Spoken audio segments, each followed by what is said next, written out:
بسم الله الرحمن الرحيم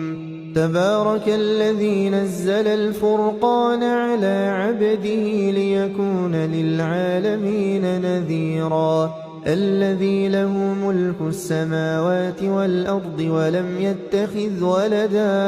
ولم يتخذ ولدا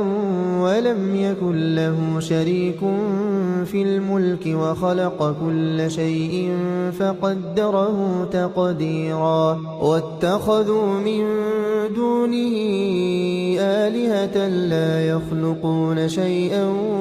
وهم يخلقون ولا يملكون لأنفسهم ضرا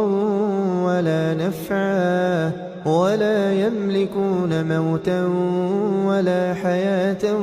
ولا نشورا وقال الذين كفروا إن هذا إلا إفك افتراه